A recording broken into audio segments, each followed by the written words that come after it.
बिस्मिल्लाहिर्रहमानिर्रहीम। अस्सलाम वालेकुम किसान भाइयों, मैं हूं बिन्यामिन चौकदर। आप देख रहे हैं किसान न्यूज़। आज हम एक फीड लॉट फैटनिंग के फार्म पर मौजूद हैं और यहां तकरीबन 100 जानवरों का एक फ्लॉक डाला गया है 2 माह पहले। आज हम आपको इसकी बिज़नेस फिजिबिलिटी बताएंगे और आपको बताएंगे कि इन जानवरों का आपने वेट गेन कैसे करना है और मुख्तलिफ जो मराहिल हैं जिसमें आपको रिक्वायरमेंट होती है मुख्तलिफ किस्म के एक्सपर्टीज़ की, वो हम आपको आज बताएंगे कि किस लेवल पे, किस स्टेज पे आप किस तरह का काम कर सकते हैं, ताकि अगर आपका भी फार्म है। ये बुनियादी तौर पर ईद के लिए जानवर तैयार किए जा रहे हैं और फीड लॉट फैटनिंग जो है वो राउंड द ईयर यानी पूरा साल की जा सकती है। उसमें आजकल पाकिस्तान से जो गोश्त की रिक्वायरमेंट है वो बहुत ज़्यादा है, एक्सपोर्ट हो रहा है अच्छे लेवल पे और चाइना की मार्केट खुलने वाली है पाकिस्तान से। तो जो एक्सपोर्ट का बिज़नेस है पाकिस्तान से, ये आने वाले दिनों में बड़ा फ्लरिश करने वाला है। तो इसलिए जो फीड लॉट फैटनिंग है ये सिर्फ ईद के दिनों के लिए नहीं है, बल्कि ये पूरा साल चलाई जा सकती है। तो बुनियादी तौर पर जो फीड लॉट फैटनिंग का कॉन्सेप्ट है वो जो जानवर, ऐसा जानवर जो जिसका वज़न जो है वो 200 से 250 किलोग्राम हो, उसको आपने 90 दिन एक स्पेसिफिक ख़ास किस्म के राशन के ऊपर, फीड के ऊपर पालना होता है, ताकि वो अपना ज़्यादा से ज़्यादा जानवर वेट गेन कर ले, वज़न हासिल कर ले। और इस फार्म के ऊपर हमारे कुछ जानवर हैं जो 1 किलो से ज़्यादा वज़न कर रहे हैं और कुछ 1 किलो से कम भी कर रहे हैं। बहरहाल उसका भी हम साथ साथ ट्रीटमेंट कर रहे हैं। तो अगर आपका जानवर साहिवाल नस्ल का, जो हमारा इंडिजिनस ब्रीड है, वो अगर रोज़ाना की बुनियाद पर 1000 ग्राम यानी 1 किलो वज़न कर रहा है फीड खा के, तो इसका मतलब है कि आपका जानवर की ग्रोथ बिल्कुल सही है। और अगर इससे कम है तो फिर स्टंटिंग ग्रोथ है, फिर उसका अलहदा से एक ट्रीटमेंट होता है, वो भी हम आपको अगले एपिसोड में बताएंगे। बहरहाल आज ये जो फार्म के ऑनर हैं उमैर साहब हमारे साथ मौजूद हैं, उनसे पूछते हैं कि उनको इस फार्म का शौक़ कैसे है और फिर साथ साथ हम आपको मुख्तलिफ चीज़ें भी एक्सप्लेन कर देंगे। अस्सलाम वालेकुम उमैर साहब, कैसे हैं आप? ठीक ठाक। तो उमैर साहब, आप बेसिकली इंडस्ट्रियलिस्ट हैं, तो आपको ये ख्याल कैसे है फार्म का? इंडस्ट्री थोड़ा डाउन जा रही थी, मुल्की हालात तो आपको पता ही है। तो हमने एज अ साइड बिजनेस के तौर पे लास्ट ईयर किया था।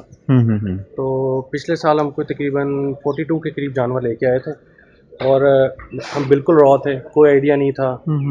बस यानी कि हमने सोचा कि कोई ईद के लिए जानवर डालने चाहिए, लोग करते हैं हमें भी करके देखना चाहिए। तो हम खानेवाल से लेके आए थे जानवर और कोई 42 के करीब थे। हमें कोई आइडिया नहीं था, हमें ये भी आइडिया नहीं था, हमने अपनी तरफ से बड़ी अच्छी परचेज़ की थी। मगर लाने के बाद हमें पता चला कि हमने मार्केट से थोड़ी ज़्यादा एक्सपेंसिव बाइंग की है।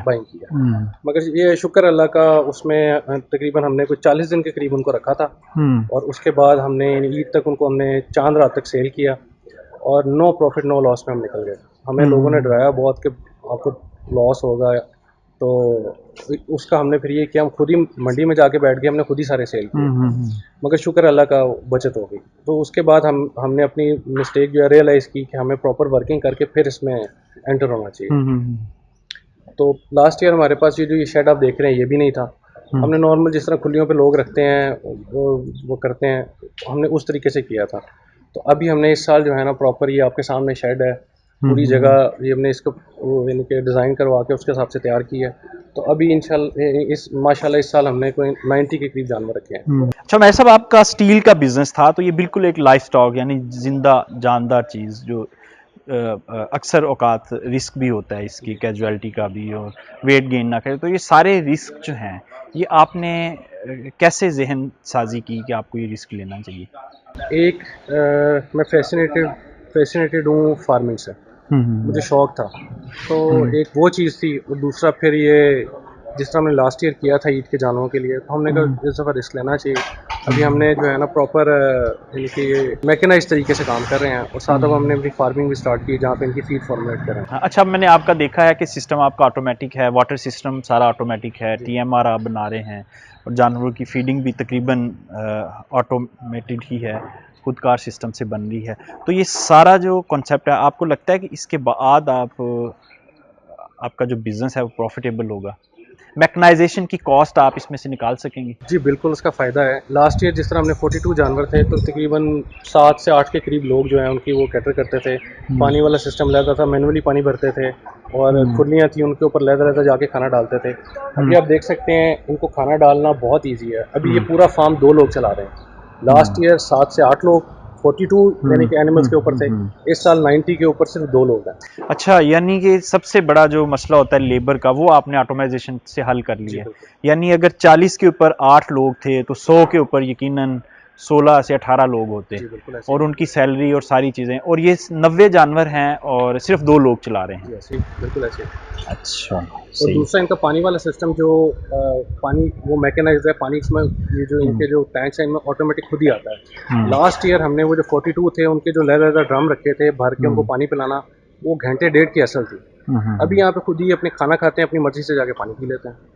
अच्छा, इसके अलावा पिछली दफ़ा आपके पास शेड नहीं था, इस दफ़ा शेड भी है, उससे क्या फ़र्क पड़ता है? लास्ट ईयर इनको बार बार गर्मी में यानी कि जब धूप तेज़ हो जाती है तो अंदर करना है, और अंदर करना है तो अंदर कभी वो पिछले साल जो है वो बारिशों का मौसम था, ये इसके करीब ईद के करीब ईद बारिशें के थी। करीब, तो हब्स की वजह से उनकी हालत गैर हो जाती थी, तो हमें बार बार कभी बाहर से अंदर करने पड़ते थे, अंदर से बाहर करने पड़ते थे। यहाँ पे शेड के नीचे हैं, अपनी मर्जी से खाना खाते हैं, आराम से जाके पीछे बैठ जाते हैं। अच्छा, मेरे से भी बताएं कि आप जो इनका फीडिंग का प्लान है वो आपने क्या रखा हुआ है, किस वक्त क्या डालते हैं इनको? इनको 3 टाइम हम दे रहे हैं TMR, हम्म, और साथ हमने ये सैलेज है, 2 टाइम सैलेज दे रहे हैं इनको।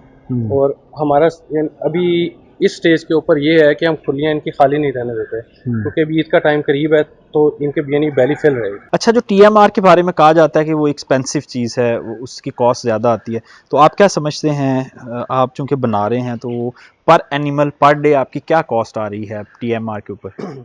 TMR से पहले हमें TMR मशीन लगा के चलाने में थोड़ा टाइम लग गया था, अभी ये इंफ्रास्ट्रक्चर ख़त्म नहीं हुआ था, जानवरों से पहले आ गए थे।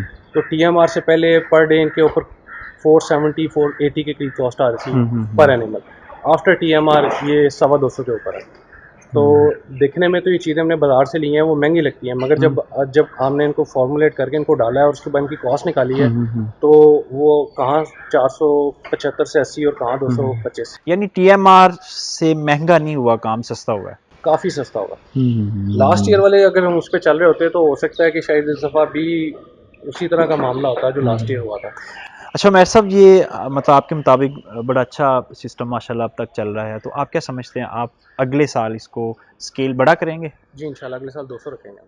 हाँ इंशाल्लाह। अच्छा, कुर्बानी के अलावा आपका क्या प्लान है राउंड द ईयर? फैटनिंग तो पूरा साल चलती है, एक्सपोर्ट होता है गोश्त, लोकल भी खाया जाता है अच्छी मार्केट में। अब गोश्त का रेट भी अच्छा है, 1000 रुपये से ऊपर जा चुका है। पहले किसी वक्त में 2-3 साल पहले रेट जो था वो 250-300 होता था मार्केट में, गवर्नमेंट की तरफ से कैप था, अब इतनी पाबंदी नहीं है। तो आप राउंड द ईयर फैटनिंग का प्लान कर रहे हैं या सिर्फ कुर्बानी के दिनों में? Round the year. अच्छा, राउंड द ईयर आप प्लान कर रहे हैं। बाइंग कैसे करते हैं जानवरों की? लास्ट ईयर तो इस तरह है, हमें ना खुद जाके ढूंढने पड़े थे।